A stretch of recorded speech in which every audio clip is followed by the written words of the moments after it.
ایک آدمی 700 درہم کا مقروض تھا۔ لوگوں نے عبداللہ ابن مبارک سے کہا کہ آپ اس کا قرضہ ادا کر دیں۔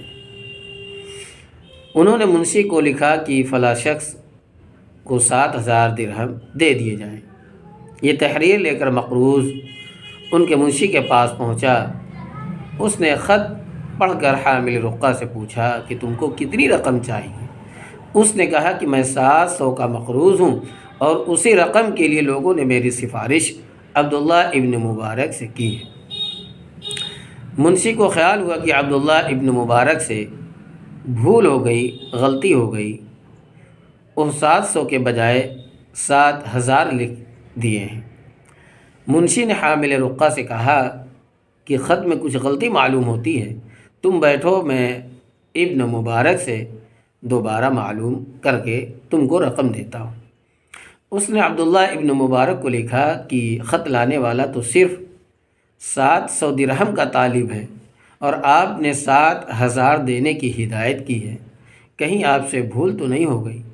انہوں نے جواب میں لکھا کہ جس وقت تم کو یہ خط ملے اسی وقت تم اس کو 14000 درہم دے دو۔ منشی نے عذرائے ہمدردی، خیر خواہی ان کو دوبارہ لکھا کہ اگر آپ اسی طرح اپنی دولت لٹاتے رہے تو جلد ہی سارا سرمایہ ختم ہو جائے گا۔ منشی کی یہ ہمدردی اور خیر خواہی عبداللہ ابن مبارک کو ناپسند ہوئی اور انہوں نے ذرا سخت لہجے میں لکھا کہ اگر تم میرے ماتحت و معمور ہو تو میں جو حکم دیتا ہوں اس پر عمل کرو، اور اگر تم مجھے اپنا معمور و محکوم سمجھتے ہو تو پھر تم آ کر میری جگہ پر بیٹھو، اس کے بعد جو تم حکم دو گے میں اس پر عمل کروں گا۔ میرے سامنے دنیا کی دولت سے زیادہ قیمتی سرمایہ آخرت کا ثواب ہے، اور نبی صلی اللہ علیہ وسلم کا وہ ارشاد گرامی ہے جس میں آپ صلی اللہ علیہ وسلم نے فرمایا ہے کہ جو شخص اپنے کسی مسلمان بھائی کو اچانک اور غیر متوقع طور پر خوش کر دے گا، اللہ تعالیٰ اسے بخش دے گا۔ اس نے مجھ سے 700 درہم کا مطالبہ کیا تھا، میں نے سوچا کہ اس کو 7000 ملیں گے تو یہ غیر متوقع رقم ہو پا کر بہت زیادہ خوش ہوگا اور فرمان نبوی کے مطابق میں ثواب کا مستحق ہوں گا۔ دوبارہ رقعہ میں 14000 انہوں نے اس لیے کرایا غالباً کہ لینے والے کو 7000 کا علم ہو چکا تھا، اس لیے اب زائد ہی رقم اس کے لیے غیر متوقع ہو سکتی تھی۔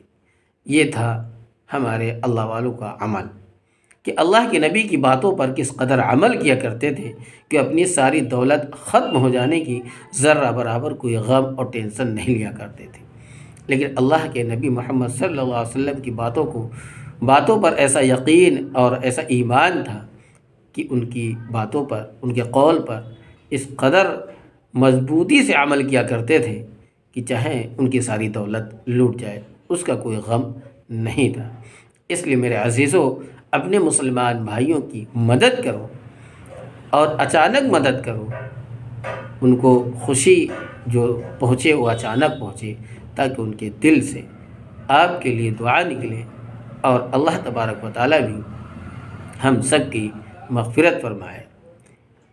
کہ عبداللہ ابن مبارک رحمۃ اللہ علیہ اپنے وقت کے ولی گزرے ہیں، انہوں نے اپنی ساری دولت لٹانے کے لیے تیار اپنے منشی کو ڈانٹا کہ تم مجھے نصیحت نہ کرو، یہ دنیا کی دولت میرے آگے کچھ نہیں ہے، میں آخرت کے ثواب کا زیادہ مستحق ہونا چاہتا ہوں۔